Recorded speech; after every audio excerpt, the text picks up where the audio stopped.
on the same ring spot it had just been pulled from. Next, the last drag of her menthol stick before she flicked it low and tripping into the pool. "What are you doing?" she asked me. "Nothing, I'm just looking for rattlesnakes. They bite, you know." "I know they do. I was careful and collected them by the tails. I put them all in the car." "No, you didn't." I walked toward our motel room to masturbate, pushed 2 pillows together, instant vagina. "It's too hot out here," I said, leaving. "It's never too hot," she retorted. I couldn't see when I walked into the room because the sun had been so bright it melted my corneas.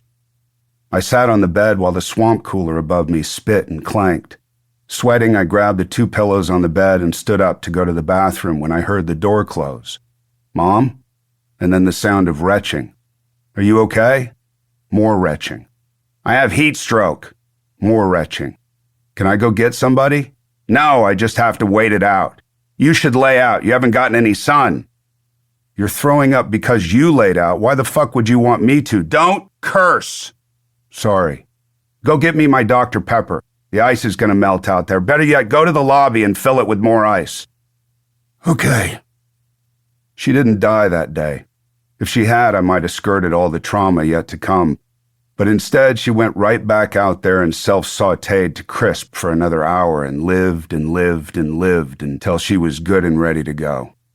But that's for later. That night, we went to the bubble-glass, multicolored lobby bar.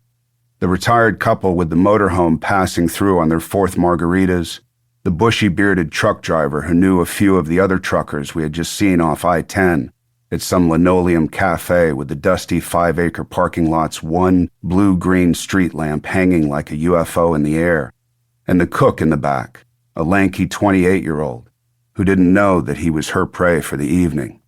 She showed him how to better stir the sauce. She made him hold his hand over hers as they flipped a dish in a pan. She asked him who his favorite country western singers were, and if he'd ever been to a proper rodeo. He was toast as far as I was concerned.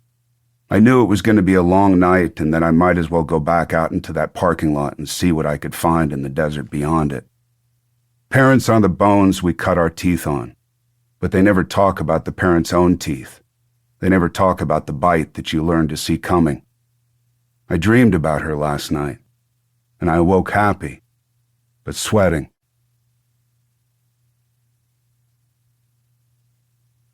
Up until 1987, 1997, and 2013. I was born to drink.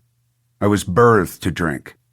My mother drank exactly like I did, and I was raised to be a man and drink like the male equivalent of my mother. There was no talk of the spiritual nature of things, no talk of God.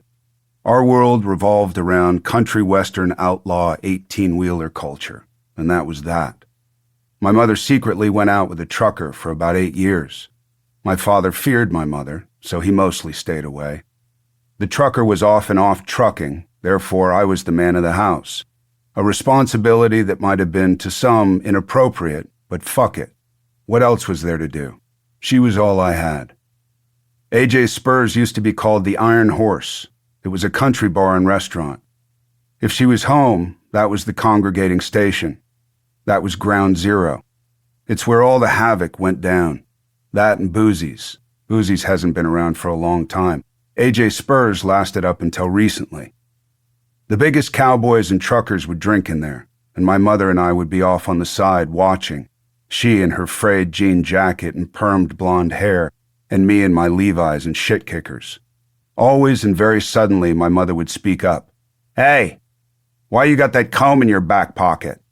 The guy with the comb in his back pocket must have been 300 pounds of muscle, fat, and cowboy hat, and he turned around, not imagining for a second that he had heard the question correctly, replying, "I'm sorry, ma'am?"